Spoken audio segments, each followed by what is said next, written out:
출애굽기 20장 13절에서 15절까지 말씀을 함께 한 목소리 읽읍시다. 시작. 살인하지 말라, 간음하지 말라, 도둑질하지 말라. 아멘. 우리는 오늘 하나님 나라 백성의 삶에 대해서 6계명, 7계명, 8계명을 함께 생각해 보려고 합니다. 여러분 주보 3페이지에 보시면 설교 아웃라인이 있습니다. 보시고 따라오시면 좋겠습니다. 그리스도인들은 전투에 노출되어 있는 군인입니다. 가는 곳마다 우리는 전투를 일으키는 사람들입니다. 여러분이 복음을 들고 어느 지역이든 가정이든 어떤 사회의 환경에 들어갔을 때마다 사실은 사사건건 충돌을 가지게 됩니다. 그래서 그 충돌은 우리로 하여금 여기에서 순응하며 우리의 생각을 접을 것인지 아니면 하나님의 진리를 따라서 싸울 것인지를 결정하게 만듭니다. 마귀와 세상과 또 내 안에 있는 자기 자신의 그 공격들 앞에 우리는 노출되어 있습니다. 여러분, 그러나 하나님께서 우리를 사랑하셔서 우리에게 이 세상을 살아가면서 우리가 어떻게 살아야 할지를 가르쳐 주신 법이 있습니다. 그것이 바로 십계명이고, 이 십계명은 우리를 괴롭히거나 우리를 무너뜨리기 위함이 아니라 우리를 살리고 우리로 하여금 승리하며 이길 수 있는 힘과 원천이 되도록 우리에게 주신 것입니다. 여러분, 제6계명은 살인하지 말라입니다. 살인하지 말라. 혹시 사람을 죽여보신 적이 있으십니까? 아니요, 아무도 아마 없을 것 같습니다. 그런데 그러면 나는 살인하지 말라는 계명을 나는 적어도 이 계명만큼은 지키고 삽니다 라고 생각할지 모릅니다. 7계명은 간음하지 말라입니다. 혹시 불륜이나 다른 간음의 죄를 짓고 있으십니까? 아니요, 저는 그렇지 않습니다. 도둑질은 어떻습니까? 예, 저도 남의 물건 훔치지 않습니다. 그러므로 나는 적어도 6계명, 7계명, 8계명은 잘 지키며 살아가고 있지 않겠습니까? 라고 말할지 모릅니다. 그러나 6계명이 요구하는 것은 우리 자신과 다른 사람들의 생명을 보존하기 위해 정당한 노력을 기울이는 것입니다. 우리의 생명을 보존하기 위해 정당한 노력을 기울이는 그 일은 사람의 생명을 해하거나 또는 위협하는 것 정도에 그치지 않습니다. 예수님께서 마태복음 5장에서 살인하지 말라 옛 계명에는 살인하지 말라 하였거니와 누구든지 살인하면 심판을 받는다고 말하였다는 것을 너희가 들었으나 나는 너희에게 이르노니 형제에게 노하는 자마다 심판을 받게 되고 형제를 대하여 나가라 하는 자는 공회에 잡혀가게 되고 미련한 놈이라 하는 자는 지옥불에 들어가게 되리라. 그렇게 경고하시면서 살인이라고 하는 이 계명의 출발이, 살인하지 말라는 그 계명, 살인하게 되는 동기의 출발이 우리 안에 있는 분노, 시기, 비교에 있다고 이렇게 가르치는 것입니다. 사랑하는 여러분, 사실 우리는 지금 6계명의 지켜지지 않는 아주 위험한 시대를 살아가고 있습니다. 그것은 바로 분노 조절 장애를 가진 사람들의 위협 속에 살아간다는 것입니다. 묻지마 폭행. 그래서 그 때문에 서울 쪽에 계신 분들은 지하철도 겁이 나고 휴대폰 보고 다니는 것도 겁이 나고 아주 위험하고 어려운 그런 뉴스들을 접하고 있지 않습니까? 여러분, 이 6계명에 대한 우리의 잘못된 생각은 이 생명 죽고 사는 것 나에게 달린 거 아니에요. 내 생명인데 내가 내 마음대로 할 수 못해요? 내가 내 몸 가지고 내 생각 가지고 내 생명을 결정할 권리가 나에게 있지 않아요. 제가 알아서 할게요. 제 마음대로 할게요. 그것이 바로 이 6계명을 힘들게 만드는 바로 가장 위험한 잘못된 생각일 것입니다. 사랑하는 여러분, 우리는 세상이 말하고 있는 그 말들 속에 오늘 6계명을 한번 비추어 봅시다. 세상은 어떻습니까? 살인하지 말라? 예. 그러나 할 수 있으면 해도 괜찮습니다. 분노가 일어나거든 참지 마시고 그거 쏟아버리세요. 사람들이 약하게 살면 얕봅니다. 강할 때는 강해져야만, 그리고 내가 화날 때는 화를 내야만 사람들이 나를 무시하지 않고 살아갈 수 있습니다. 여러분, 그렇게 우리는 분노 유발을 점점 더 많이 유도하는 그런 환경 속에 살아가고 있습니다. 여러분이 보고 있는 영상들, 영화들 점점 폭력적인 물로 변해가고 있습니다. 옛날에는 이렇게 블라인드 처리를 했던 그 모든 그 장면들이 이제는 적나라하게 아주 더욱더 끔찍한 모습들을 비춰줘야만 사람들이 그래도 볼 만큼이나 아주 많이 끔찍해져 가고 있는 것입니다. 오늘 우리는 이 험악한 세상 속에서 살아내야 하는 사람입니다. 살인하지 말라는 계명은 내가 누구를 가해자가 되고 내가 누구에게 폭력을 행하는 자가 됩니다. 그러나 이 살인하지 말라는 계명의 또 다른 반대편에는 폭행을 당한 사람들이 있습니다. 왕따, 또 폭력을 당한 그 사람들, 이 사람들 마음속에 숨겨져 있는 분노, 언젠간 내가 복수하고야 말 테야 라고 하는 이런 생각들이 계속 쌓여 있기 때문에 우리는 이 살인하지 말라는 계명에 대하여 잘 접근해야 할 것입니다. 우리는 이 계명에 어떤 시기에 접근을 해야 합니까?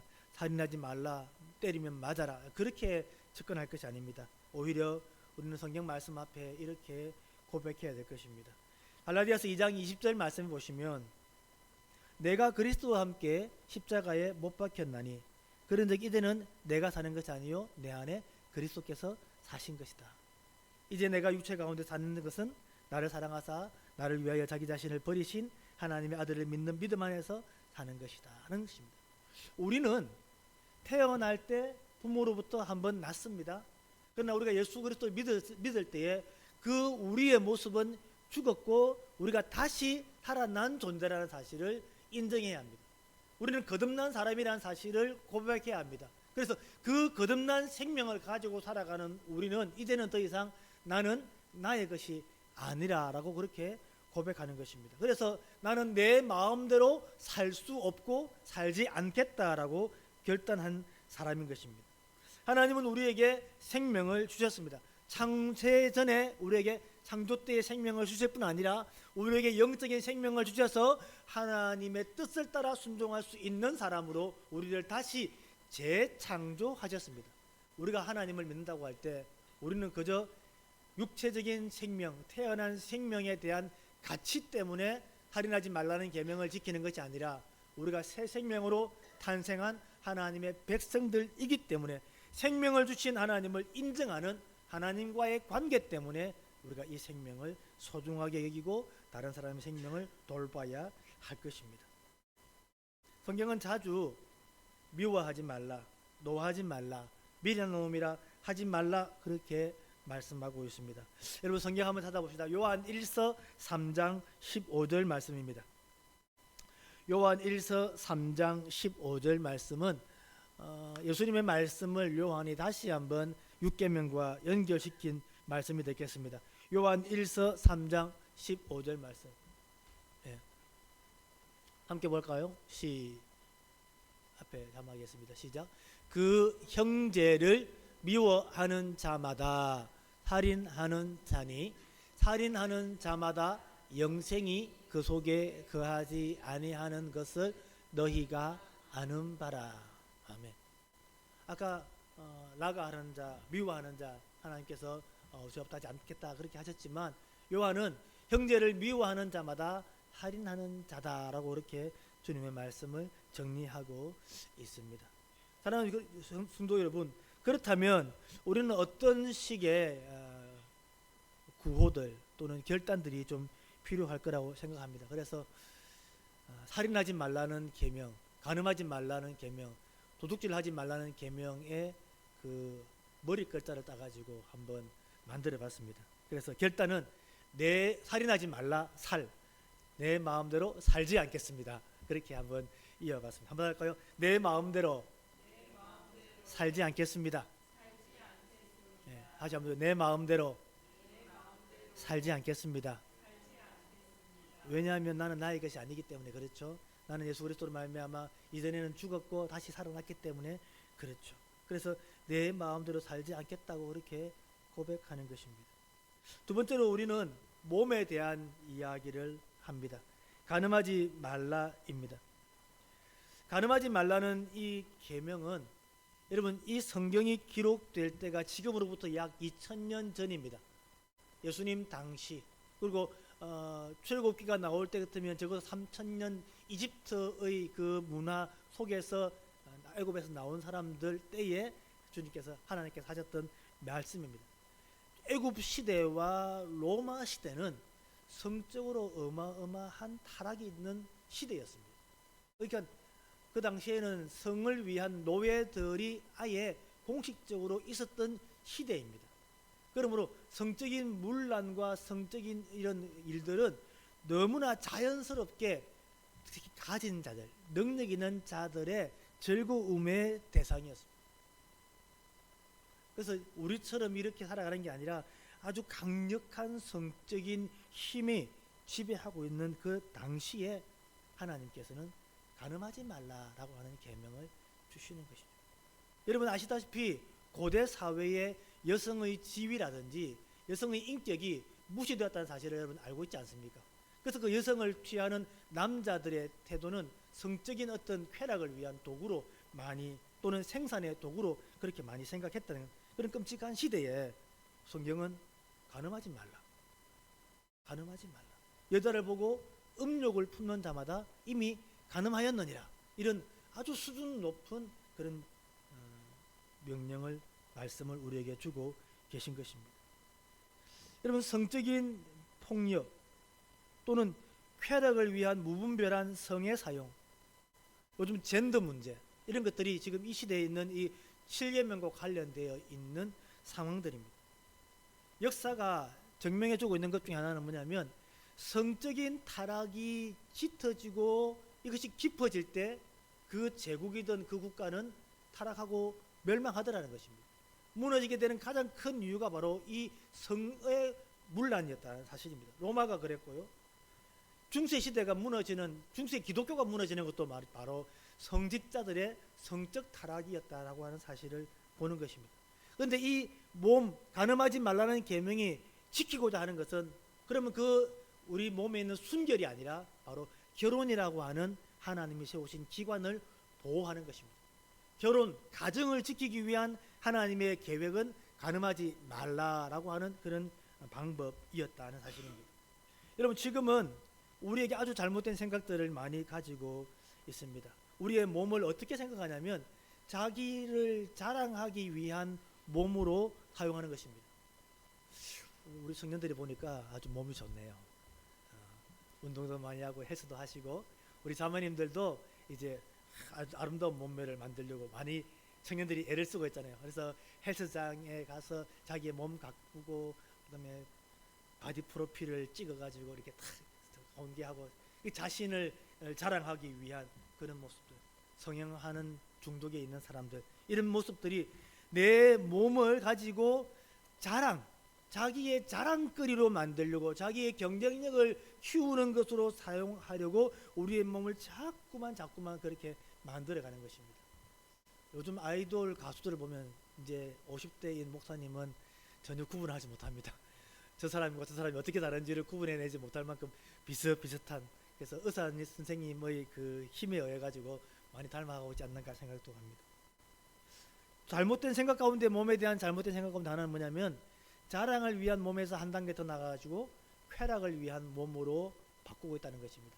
자기 몸의 쾌락을 즐기려고 자기의 몸을 사용하는 것입니다. 그래서 그것은 성적인 쾌락도 있겠지만 마약이나 또는 자신의 삶 속에서 있는 여러 가지의 힘들고 어려운 것을 몸에다가 쾌락을 경험할 수 있도록 만들어가는 것입니다. 세 번째로 몸을 잘못 생각하는 것은 사랑을 표현하는 용도로서의 몸입니다. 그래서 사랑하면 같이 관계를 해도 괜찮다. 사랑을 표현하는 방법은 몸으로 하면 된다. 그것이 가장 정확한 표현이다 라고 하는 생각들이 지금 현재 만연되어 있는 것입니다. 요즘은 청년들이 결혼하기 전에 살아보고 맞으면 결혼하고 살아보니까 안 맞으면 결혼하지 않고 하는 그런 문화들도 점점점 번져가고 있는 것이 바로 이 시대가 가지고 있는 몸에 대한 잘못된 생각입니다. 성경은 우리에게 경고하고 있습니다. 아주 많은 부분에서 이 성적인 타락에 대하여 경고하고 있습니다. 이것은 무너뜨리기 너무 쉽고 무너지고 난 뒤에 피해가 너무 심하기 때문에 그렇습니다. 여러분, 잠언 6장 32절에서 35절 말씀을 한번 보십시다. 잠언 6장 32절에서 35절 말씀을 한번 보십시다. 잠언 6장 32절에서 35절 말씀입니다. 뭘까요? 여인과 간음하는 자는 무지한 자라.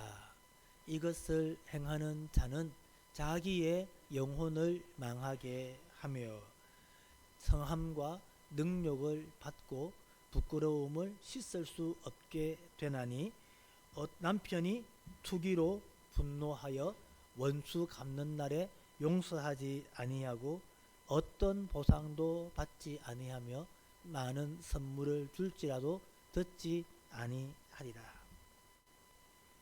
잠언에서 가르치는 교훈은 바로 이 간음, 또 여인과 간음하는 것, 성적인 타락에는 너무 엄청난 대가들을 지불하게 되고 특별히 자기 영혼을 망하게 만든다라고 그렇게 경고하고 있는 것입니다.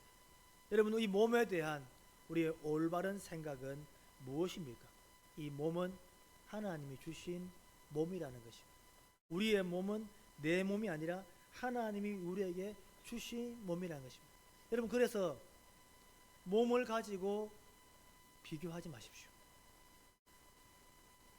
다시 말씀드립니다. 몸을 가지고 비교하지 마십시오. 여러분, 신체는 하나님께서 하나님의 뜻을 나타내기 위함으로 우리에게 주신 것이라고 성경이 말합니다. 그런 게 있나요? 언제 그런 말씀하셨을까요? 요한복음 9장에 보면 날 때부터 맹인으로 태어난 사람이 있었습니다. 그래서 제자들 묻죠. 예수님, 이 사람이 날 때부터 맹인된 게 자신의 죄입니까? 부모의 죄입니까? 라고 물었던 거예요. 그 당시에는 맹인으로 태어나는 게 죄다. 누구의 죄인지 모르겠지만 어쨌든 죄 때문에 그 죄의 결과로 이렇게 장애를 입고 태어났다라고 이렇게 말할 때 예수님께서는 그렇게 말씀하지 않으셨어요. 요한복음 9장 3절에 이 사람이나 그 부모의 죄로 인한 것이 아니라 그에게서 하나님이 하시는 일을 나타내고자 하십니다. 장애를 가지고 태어나는 것, 그 사람의 죄 아니라는 것. 죄 때문에 그렇게 태어나는 게 아니라는 것. 우리의 몸의 신체가 서로 다르게 나타나는 것. 어떤 사람은 크고 어떤 사람은 작고 어떤 사람은 또 예쁘고 어떤 사람은 또 좀 덜 예쁘고 어떤 여러 가지 형태에 있는 모든 우리의 삶에 있는 이 몸은 자랑하기 위한, 비교하기 위함이 아니라 하나님이 하시는 일을 나타내려고 우리에게 주신 것이라는 것입니다. 여러분, 그렇다고 해서 우리 몸을 함부로 쓰란 말이 아니에요. 우리 몸을 가꾸고 훈련하고 준비하고 하는 것들이 필요할 것입니다. 그리고 이 몸을 가지고 우리가 해야 할 구체적인 방법, 구체적인 일은 뭡니까? 바로 하나님의 영광을 드러내고 하나님께 영광 돌리는 쪽으로 우리의 몸을 사용해야 된다는 것입니다. 여러분, 우리는 그냥 태어날 때부터 하나님의 일을 나타내려고 태어났습니다. 하나님을 알지 못할 때에도 하나님의 일을 나타내기 위하여 우리는 그렇게 태어난 거예요. 운명론이 아닙니다. 우리는 그렇게 그냥 장애로 태어나면 장애로 살아야 되고 우리가 무슨 어떤 어려운 가운데 있으면 무조건 그렇게 살아야 됩니다. 어쩔 수 없는 숙명입니다. 이거 아니에요. 우리가 우리에게 주신 하나님의 몸을 가지고 어떻게 하나님의 영광을 돌리며 살아갈 것인지에 대하여 우리는 생각하고 기도하고 또 훈련해 가야 될 필요가 있다 하는 것입니다. 고린도전서 6장 19절 20절 말씀 보시면, 고린도전서 16장 19절 20절 말씀 보면, 너희 몸은 너희가 하나님으로부터 받은 바 너희 가운데 계신 성령의 전인 줄 알지 못하느냐. 여러분, 우리는 예수님을 믿고 난 뒤에 우리의 몸에 성령께서 임하셔서 우리를 다스리시고 우리를 인도하시는 성령의 전이 되었다는 것입니다. 우리 몸에 성령님이 계신다? 어떤 목사님은 아니, 몸에 성령님이 계신데 그렇게 술을 부어 넣어도 되겠냐? 몸에 성령님이 계신데 그렇게 담배 연기를 넣어서 되겠냐? 그렇게 말하는데 그건 그렇게 적절한 표현이 아니라고 봅니다. 그러나 우리의 생각, 우리의 가치관, 우리가 말하는 우리의 그 모든 삶의 모양은 하나님께서 성령을 통해 인도해 가신다는 사실을 고백하는 것입니다. 우리의 몸으로 나타낼 수 있는 가장 놀라운 방법은 바로 하나님의 아름다운 가정을 지켜 나가는 것입니다. 7계명의 목표는 결혼을 지키고 가정을 지키는 것입니다. 그래서 여러분, 성적인 연합은 하나님께서 우리에게 맡기신 이 아름다운 아내와 남편이 하나님의 언약 안에서 결합되었다는 것을 인정하는 우리의 의식인 것. 어저께 청년이 오셔서 상담을 하고 갔는데 이 친구들이 1월 달에 결혼을 할 예정이에요. 그래서 저에게 청첩장을 주고 이제 목사님 주례를 부탁합니다 하고 갔어요. 그런데 서울에서 그 청년주택이 당첨이 된 거예요. 결혼식은 1월 달인데 당첨된 그 입주하는 때가 11월 달인 거예요. 그래서 결혼한 사람이어야만 입주할 수 있으니까 혼인신고를 해야 되는 거예요. 결혼식 전에 혼인신고를 해야 되어가지고 혼인신고를 하려니까 너무 마음에 부담이 오는 거예요. 그래서 그 남자 쪽에 신랑 쪽에 아버님이 교회 목사님이세요. 그래서 며칠 전에 목사님하고 이렇게 모셔가지고 결혼 예배를 먼저 드렸어요. 여러분, 자 이제 결혼 예배를 드렸으니까 부부입니까? 혼인 신고를 하게 되면 부부입니까? 결혼식을 하게 되면 부부입니까? 여러분, 언제 부부라고 말할 수 있을까요?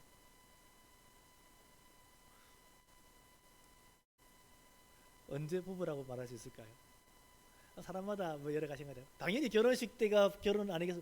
그런데 중요한 것은 세상 결혼식장에서 만약 기독교 예식이 아닌 그냥 결혼식을 하는 것하고 결혼 예식을 드리는 것하고 그리스도인 입장에서 볼 때 언제가 우리가 결혼한 것이라고 말할 수 있을까요?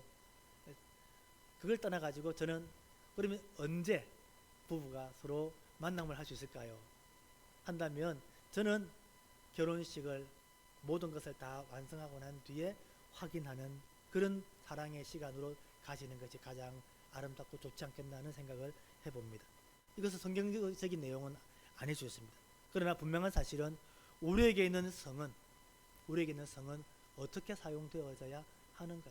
그것은 바로 하나님 앞에 언약 맺은 백성들이 그 언약을 확인하는, 그리고 그 언약을 확인하고 난 뒤에 이제는 내가 그 어떤 누구와도 하나님의 이 언약을 깨뜨리지 않겠다라고 이렇게 고백하는, 그것이 바로 우리의 몸을 사용하는 하나님의 방식 가운데 하나가 될 것입니다. 사랑하는 성도 여러분, 우리는 간음하지 말라는 그런 계명을 생각하면서, 아니 간음하지 말라 알고 하나님이 하시는 일을 간증하리라. 내가 하나님의 하시는, 내 몸을 가지고 하나님이 하시는 일을 내가 나타내리라, 간증하리라. 그렇게 여러분 고백하며 살아가기를 저는 간절히 바라는 것입니다. 우리 어린 친구들이 살아가면서 하나님께서 여러분의 몸을 통해서 하나님을 나타내게 될 때가 된다면 그때 내가 하나님의 백성이고 하나님의 자녀인 것을 여러분의 삶과 몸을 통해서 드러낼 수 있을 때가 있을 것입니다. 많은 믿음의 선배들은 위험 가운데, 고문과 박해 가운데 자신의 몸을 가지고 하나님 앞에 자신의 간증을 드렸던 때가 있었다는 사실을 여러분 기억하십시오. 마지막 세 번째로 우리는 재물에 대한 생각을 할 것입니다. 재산의 소유권과 소득에 관한 것입니다.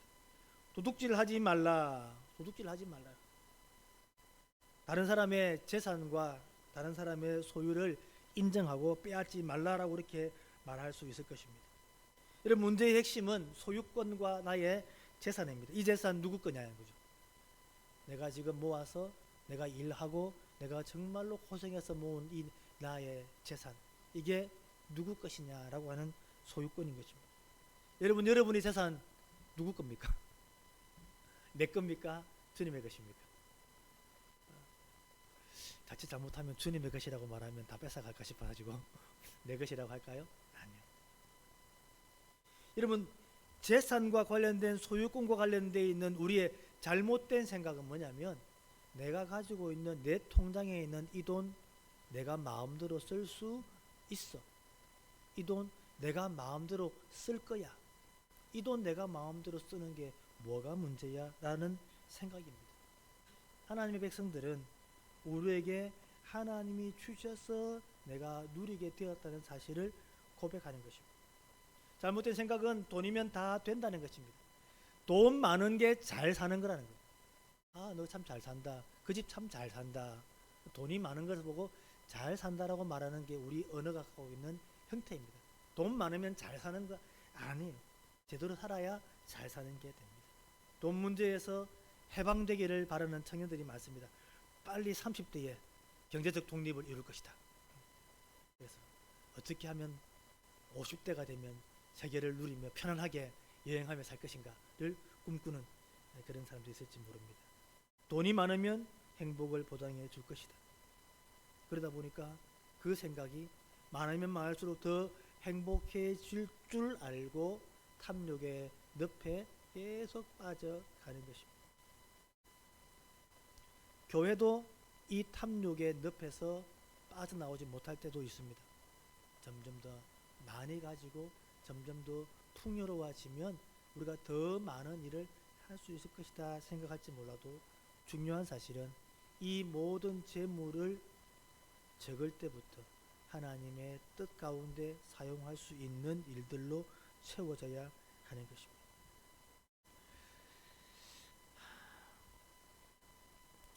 재물을 얻는 방법은 힘을 가지는 것입니다.